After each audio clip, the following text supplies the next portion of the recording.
الدرس الأول درس الحضارة والتاريخ.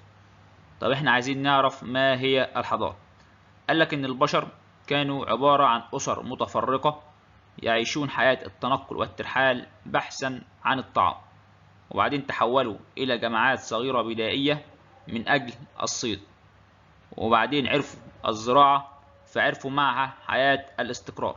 طب متى نشأت أقدم الحضارات الإنسانية؟ طول مع اختراع الإنسان للكتابة، يعني من حياة التنقل والترحال إلى جماعات صغيرة بدائية إلى حياة الاستقرار أول ما عرفوا الزراعة. طب ما هي الحضارة؟ أي مجهود يقوم به الإنسان نتيجة تفاعله مع البيئة لتحسين ظروف حياته على وجه الأرض، سواء كان ماديا أو معنويا. طب ماديا زي إيه؟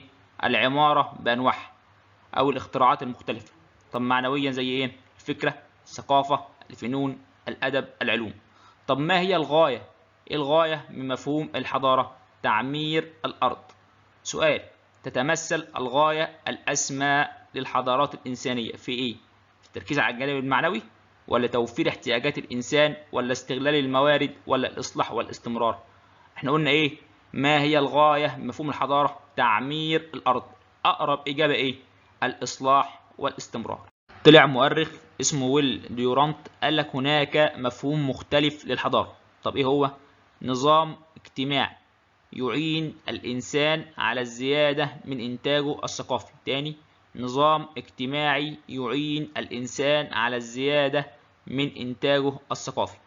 وقال لك هناك علاقة بين استقرار واضطراب الأمن على قيام الحضارة، يعني إذا تحرر الإنسان تظهر لديه عوامل الإبداع والإنشاء. طب إيه دليله؟ قال لك إن معظم الإبداعات ظهرت في العصور التي اتسمت بالأمن والاستقرار، زي الأهرامات في عصر الدولة القديمة. طب سؤال ممكن يجي لك: مفهوم الحضارة عند ويل ديورانت يتشابه مع مفهوم التاريخ من الجانب الاجتماعي ولا الاقتصادي ولا السياسي ولا الديني؟ احنا قلنا ايه؟ نظام اجتماعي، يبقى اجتماعي. انتقال الحضارات. على مر السنين كان هناك تبادل للتراث الحضاري بين الشعوب من خلال الأخذ والعطاء، بس كان في حاجة بتميز كل حضارة عن الأخرى. طب إيه هي؟ الهوية الثقافية اللي هي اللغة والتراث، والخصوصية العقائدية اللي هو الدين. قال الحضارة بدأت في الشرق القديم، تمثلت في الحضارات العظمى في مصر وبلاد العراق وبلاد فارس.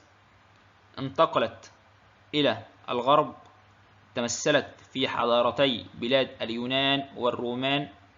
عادت مرة أخرى إلى الشرق، استقرت على يد الحضارة الإسلامية لعدة قرون تصل إلى 1000 عام. انتقلت إلى الغرب فكانت الحضارة الغربية الحديثة. يعني بدأت فين؟ في الشرق القديم، فانتقلت إلى الغرب، فعادت إلى الشرق، ثم انتقلت إلى الغرب. بدأت في الشرق القديم، تمثلت في الحضارات العظمى في مصر وبلاد العراق وبلاد فارس. انتقلت إلى الغرب، تمثلت في حضارتي بلاد اليونان والرومان. عادت إلى الشرق، استقرت على يد الحضارة الإسلامية لعدة قرون تصل إلى 1000 عام. انتقلت إلى الغرب فكانت الحضارة الغربية الحديثة.